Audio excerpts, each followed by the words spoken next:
Hello friends, good morning. তোমরা সবাই কেমন আছো? আশা করি সবাই ভালো আছো, ভালো থাকবে, সুস্থ থাকবে। আর আমিও ভালো আছি। আজ আজ আমি একটা রেসিপি নিয়ে এসেছি মাই হ্যাপি লাইফস্টাইল থেকে। ওই রেসিপিটা দেখো। এটা আমি দেখানো হয়নি কোনো দিন, আজকে বানাচ্ছি। আজকে আমি দেখিয়ে দিই, কারণ সহজ সরল একটা রেসিপি, কিন্তু খেতে খুব ভালো। সবাই কিনে সবাই খায় এটা, এই রেসিপিটা। তো দেখো এটার মধ্যে কী লাগবে, কিছু না, একদম সিম্পল, কিন্তু খেয়ে দেখবে। এ দেখো, এটার মধ্যে দেবো তেল দিয়েছি আমি, তেল আমার গরম হয়ে গেছে।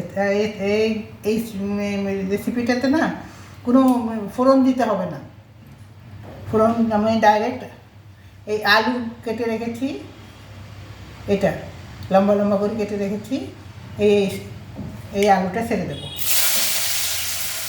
এতে ফোড়নের দরকার নেই।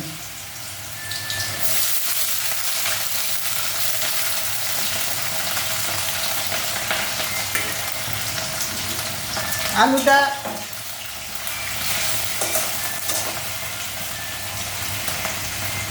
আঠা ভাজা ভাজা হবে, তখন আমি এইগুলি করলাগুলি গোল গোল করে কেটে রেখেছি, ওই সময় দেবো আমি। যেমন এই আলুটা আধা ভাজা না করলে না, এটা যদি সঙ্গে সঙ্গে দিয়ে দিই তো কড়াইতে লাগতে থাকে। আলুটা একটু ভেজে, একটু সামান্য ভেজে তারপরে এটা আমি দেবো।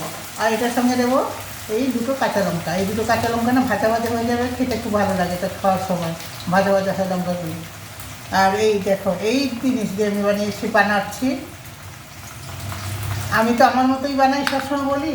আর ঘরে যারা যে শরীর তরকারি যে জিনিসগুলি থাকে, সবার ঘরে থাকে, সেই রেসিপি আমি বানাই।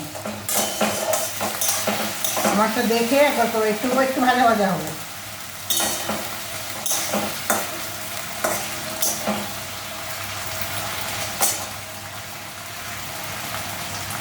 একদম সিম্পল রান্না, কিন্তু ভালো লাগে।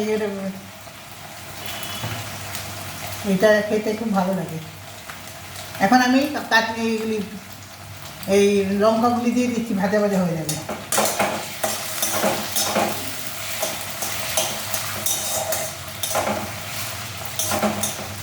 এখন আমি এগুলি দিয়ে দিচ্ছি, করলাগুলি সবগুলি দিয়ে দেবো একসঙ্গে। আমি না করলার বিচি ফেলে নিই, আমি করলার বিচি ভাজা ভাজা হয়ে যায় তো আমার কাছে খুব ভালো লাগে, এই জন্য আমি ফেলে না এটা। অনেকে ভালো লাগে না, ফেলেও দেয়, ঠিক আছে। তা আমি কিন্তু দেখো সবগুলি বিচি নিয়ে নিয়েছে, ওর সঙ্গে ভাজা ভাজা হয়ে যায়। এই জিনিসটা আমার খুব ভালো, করলা আমি খুব ভালোবাসি।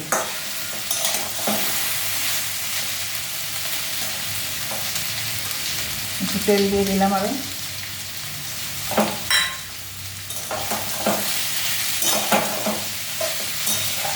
একটু ভাজা ভাজা করতে একটু টাইম লাগে, হয়ে যায় পুরোটা, একটু তাও একটু মচমচা করে একটু ভাজা করে আসতে হবে।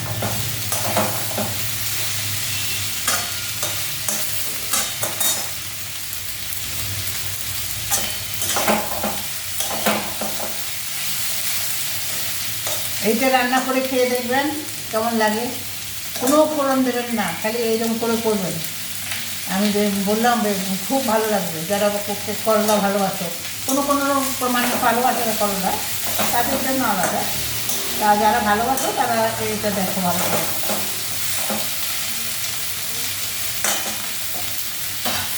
এখন আমি লবণ দিয়ে দিচ্ছি,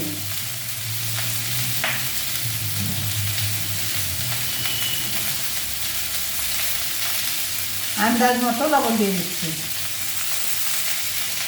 প্রথম থেকেই বেশি লবণ দিয়ে দেবেন না, কারণ এটা ভাজতে ভাজতে অনেক কমে যায়।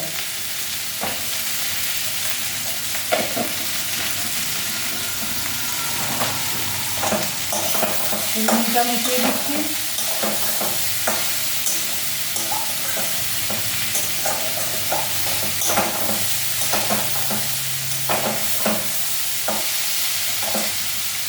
আরও একটু তেল দিতে হবে। তেলটা একদম আস্তে আস্তে না, এক সময় পুরোটা একসঙ্গে দিয়ে দেবেন না, একটু দেবেন। একদম ভাজা ভাজা হয়ে যাবে একদম।